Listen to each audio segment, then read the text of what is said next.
예측할 수 없는 우크라이나 전쟁 뜻하지 않게 아시아의 균형에도 영향을 미쳤는데 최근 터키가 신장 위구르 지역에 군대를 보냈다는 소식이 들려왔습니다. 우크라이나 전쟁으로 인해 러시아와 대립하던 중국은 갑작스러운 터키의 침공에 정신을 못 차렸다고 하는데요. 탄압받던 이들 민족을 구원하고 중국을 차단하기 위해 나선 터키의 행보 중국에서 벌어지는 일을 지금부터 자세하게 설명해 드리겠습니다. 먼발치에서 진동이 들려왔습니다. 그동안 보이는 것은 염소밖에 없던 병원에 갑작스러운 진동이 들리자 경계를 보던 인원은 망원경을 눈에 댔습니다.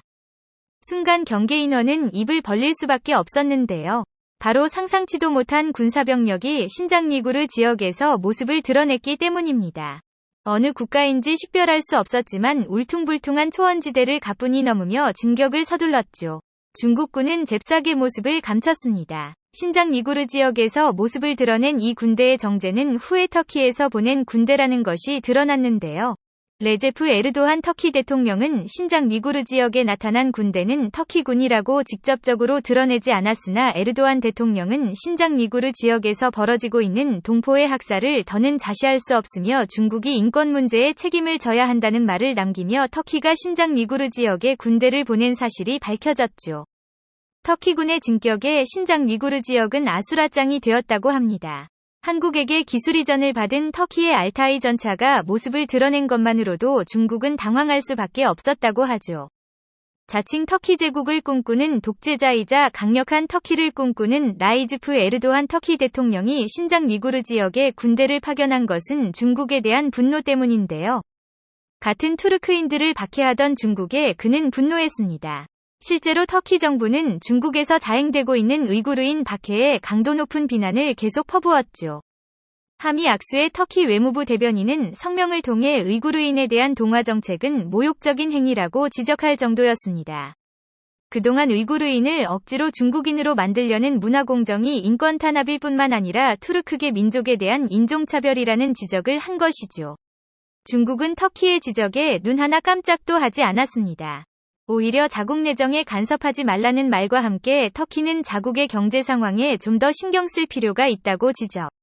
그렇잖아도 취약한 터키의 경제 상황을 비꼬며 우이구르인에 대한 탄압을 멈추지 않았죠. 신장 우이구르인들은 넓게 보면 투르크계 민족의 후손들로 에르도안 대통령 입장에서는 터키인을 탄압하는 것이나 마찬가지였습니다. 그의 생각을 할 수 있는 것이 바로 튀르크어 사용 국가기구인데요. 그는 투르크족들이 세운 국가들의 연합체를 만들었습니다. 중앙아시아 국가인 아제르바이잔과 우즈베키스탄, 키르기스스탄을 포함해 대규모 투르크계 공동체를 건설한 곳이죠. 터키는 연합체의 수장으로 자리매김하며 투르크 민족의 형님을 자처했죠. 형님의 입장에서 같은 동포인 신장 위구르인들의 그대로 줄 수 없는 상황.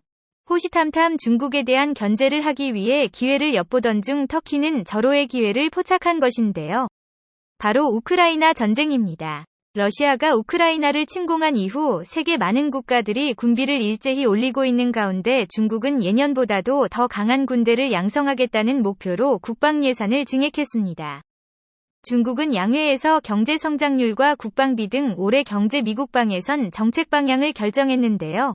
관영지인 글로벌타임스에 따르면 작년 대비 7% 증액할 것이라는 예측을 내놓았죠. 지난해 중국 국방 예산은 1조 3,500국 기관 하나로는 252조 원에 달하는 금액이지만 이것도 부족하다고 느끼고 7% 나도 증액해 군비 확충을 하겠다고 선언한 것이죠. 표면적인 이유는 올해 중국이 건조할 세 번째 항공모함과 제2위 스텔스 전투기 생산 확대를 위해 필요한 예산이라고 주장 군사력의 부족은 국가 경쟁력의 약화라는 입장을 보였죠. 시진핑이 주장하는 전략 외교 역시 기세가 줄어들 기미가 없습니다. 머리가 깨지고 피가 날 것이라는 표현 이후 심한 미국의 견제에 힘을 발휘하지 못했으나 러시아가 미국의 관심을 가져간 이후 전략 외교는 다시 모습을 드러냈습니다. 특히 대만과 신장 위구르 지역 등 중국이 제일 약하다고 생각하는 부분에 대해 군사를 보내며 중국은 여전히 자신의 건재함을 과시하고 있는데요. 중국은 양회기간 사흘 연속으로 대만 방공식별구역에 군용기를 보내는 무력 시위를 벌였습니다. 대만 국방부 홈페이지에 따르면 중국 인민해방군 전투기 제26대대와 와이파이의 전자전기 한 대가 대만서 남부 아디즈 안으로 진입한 것이 드러났죠. 리커창 중국 국무원 총리는 업무보고에서 자신들이 아디즈에 전투기를 보낸 것은 정당하다는 입장을 내세우며 대만 독립 세력의 분열 행위를 용납할 수 없다고 선언했습니다. 대만 역시 대륙위원회를 통해 중화민국은 주권국가로서 대만의 민의는 중국이 강요한 틀을 단호히 반대한다고 선언하지만 그 무엇보다도 중국이 강력한 장악력을 유지하려고 했던 지역은 신장 위구르 지역이었습니다. 중국은 인권 문제로 지적받은 천취안고 당서기 를 해임 이후 시진핑의 측근으로도 평가받는 마실루이를 신장 위구르의 당서기로 임명했죠. 신장 위구르 지역을 더욱 강하게 관리해 잡음조차 나오지 않도록 관리하겠다는 시진핑 정권의 의지가 돋보이는 인사였는데요.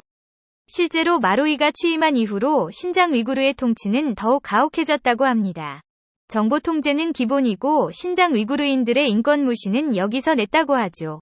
이에 많은 이들이 신장 위구르 지역을 탈출 주변 국가의 위기 상황을 알리며 도와달라는 요청을 했다고 하는데요. 이 소식을 들은 에르도안 대통령이 직접 나서며 터키군을 파견 중국을 압박하는 모습을 보였다고 합니다. 키르기스스탄 주변에 배치한 알타이 전차를 비롯 레오파르트 2A 후보와 M6 전차 등 주력군을 이동했다고 하죠. 중국군의 허를 찌를 수 있었던 것은 바로 우크라이나 전쟁. 현재 러시아와 국경 분쟁에 휩싸여 있는 중국은 러시아 쪽에 군사를 파견 신장 위구르 지역 경비를 소홀히 한 것인데요. 이 틈을 비집고 터키가 선수를 치면서 중국의 간담을 서늘하게 만든 것입니다. 현재 터키는 러시아와 미국 등 첨예한 전쟁 상황 속에서 중립적 위치를 유지하고 있습니다.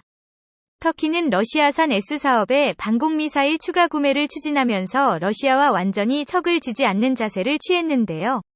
터키는 또한 북대서양조약기구의 일원이면서 러시아의 우크라이나 침공을 비난하는 모습을 보여 미국 쪽에도 손을 대고 있습니다.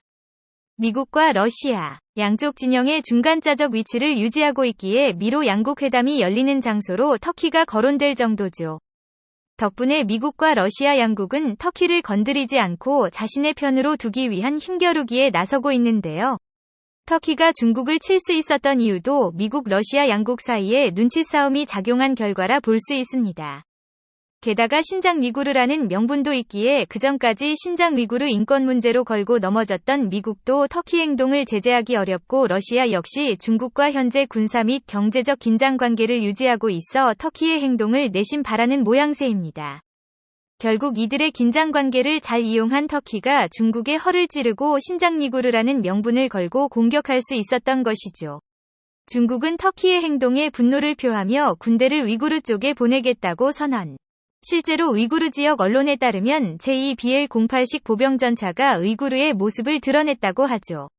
보복을 위해 급하게 중국이 병력을 파견한 것입니다. 하지만 러시아와 현재 전선을 맞대고 있는 중국이 토끼까지 상대한다고 하면 불리한 위치에 놓일 수밖에 없습니다. 게다가 전선에 배치된 터키의 주력 전차인 알타이 전차는 한국 게이트 전체를 뼈대로 한 무기이기에 파괴력 역시 만만치 않죠. 중국은 자신이 가장 두려워한 시나리오를 맞닥뜨리게 되었습니다. 터키의 지지를 받은 신장 위구르가 본격적으로 중국의 반기를 들면 중국은 군대를 소모할 수밖에 없게 되죠. 자연스럽게 지정학적 위치상 한국의 중요성이 강조됐는데요. 중국이 약해지면서 미국과 손을 잡은 한국이 중국을 보다 쉽게 압박할 수 있게 되었습니다. 병력을 집중해도 한국을 제압하기 어려운 중국 입장에서는 터키군이라는 암초를 만난 셈이죠. 우크라이나 전쟁으로 인해 예측할 수 없는 영역으로 치달은 동아시아. 과연 중국은 위기에서 벗어날 수 있을까요? 신장 위구르 문제에서 자유롭지 못한 중국이 천벌을 받길 바라며 KT 유전자를 이식받은 터키 알타이 전차가 중국에게 본때를 보여주길 기원하겠습니다. 시청해주셔서 감사합니다. 특히 대만과 신장 위구르 지역 등 중국이 제일 약하다고 생각하는 부분에 대해 군사를 보내며 중국은 여전히 자신의 건재함을 과시하고 있는데요. 중국은 양회기간 사흘 연속으로 대만 방공식별구역에 군용기를 보내는 무력 시위를 벌였습니다. 대만 국방부 홈페이지에 따르면 중국 인민해방군 전투기 제26대대와 와이파이의 전자전기 한 대가 대만서 남부 아디즈 안으로 진입한 것이 드러났죠. 리커창 중국 국무원 총리는 업무보고에서 자신들이 아디즈에 전투기를 보낸 것은 정당하다는 입장을 내세우며 대만 독립 세력의 분열 행위를 용납할 수 없다고 선언했습니다. 대만 역시 대륙위원회를 통해 중화민국은 주권국가로서 대만의 민의는 중국이 강요한 틀을 단호히 반대한다고 선언하지만 그 무엇보다도 중국이 강력한 장악력을 유지하려고 했던 지역은 신장 위구르 지역이었습니다. 중국은 인권 문제로 지적받은 천취안고 당서기 를 해임 이후 시진핑의 측근으로도 평가받는 마실루이를 신장 위구르의 당서기로 임명했죠. 신장 위구르 지역을 더욱 강하게 관리해 잡음조차 나오지 않도록 관리하겠다는 시진핑 정권의 의지가 돋보이는 인사였는데요. 실제로 마로이가 취임한 이후로 신장 위구르의 통치는 더욱 가혹해졌다고 합니다. 정보 통제는 기본이고 신장 위구르인들의 인권 무시는 여기서 냈다고 하죠. 이에 많은 이들이 신장 위구르 지역을 탈출 주변 국가의 위기 상황을 알리며 도와달라는 요청을 했다고 하는데요. 이 소식을 들은 에르도안 대통령이 직접 나서며 터키군을 파견 중국을 압박하는 모습을 보였다고 합니다. 키르기스스탄 주변에 배치한 알타이 전차를 비롯 레오파르트 2A 후보와 M6 전차 등 주력군을 이동했다고 하죠. 중국군의 허를 찌를 수 있었던 것은 바로 우크라이나 전쟁. 현재 러시아와 국경 분쟁에 휩싸여 있는 중국은 러시아 쪽에 군사를 파견 신장 위구르 지역 경비를 소홀히 한 것인데요. 이 틈을 비집고 터키가 선수를 치면서 중국의 간담을 서늘하게 만든 것입니다. 현재 터키는 러시아와 미국 등 첨예한 전쟁 상황 속에서 중립적 위치를 유지하고 있습니다. 터키는 러시아산 S-사업의 방공미사일 추가 구매를 추진하면서 러시아와 완전히 척을 지지 않는 자세를 취했는데요. 터키는 또한 북대서양조약기구의 일원이면서 러시아의 우크라이나 침공을 비난하는 모습을 보여 미국 쪽에도 손을 대고 있습니다. 미국과 러시아 양쪽 진영의 중간자적 위치를 유지하고 있기에 미로 양국 회담이 열리는 장소로 터키가 거론될 정도죠. 덕분에 미국과 러시아 양국은 터키를 건드리지 않고 자신의 편으로 두기 위한 힘겨루기에 나서고 있는데요. 터키가 중국을 칠 수 있었던 이유도 미국 러시아 양국 사이에 눈치 싸움이 작용한 결과라 볼 수 있습니다. 게다가 신장 위구르라는 명분도 있기에 그전까지 신장 위구르 인권 문제로 걸고 넘어졌던 미국도 터키 행동을 제재하기 어렵고 러시아 역시 중국과 현재 군사 및 경제적 긴장 관계를 유지하고 있어 터키의 행동을 내심 바라는 모양새입니다. 결국 이들의 긴장 관계를 잘 이용한 터키가 중국의 허를 찌르고 신장 위구르라는 명분을 걸고 공격할 수 있었던 것이죠. 중국은 터키의 행동에 분노를 표하며 군대를 위구르 쪽에 보내겠다고 선언. 실제로 위구르 지역 언론에 따르면 제2BL-08식 보병전차가 위구르의 모습을 드러냈다고 하죠. 보복을 위해 급하게 중국이 병력을 파견한 것입니다. 하지만 러시아와 현재 전선을 맞대고 있는 중국이 토끼까지 상대한다고 하면 불리한 위치에 놓일 수밖에 없습니다. 게다가 전선에 배치된 터키의 주력 전차인 알타이 전차는 한국 게이트 전체를 뼈대로 한 무기이기에 파괴력 역시 만만치 않죠. 중국은 자신이 가장 두려워한 시나리오를 맞닥뜨리게 되었습니다. 터키의 지지를 받은 신장 위구르가 본격적으로 중국의 반기를 들면 중국은 군대를 소모할 수밖에 없게 되죠.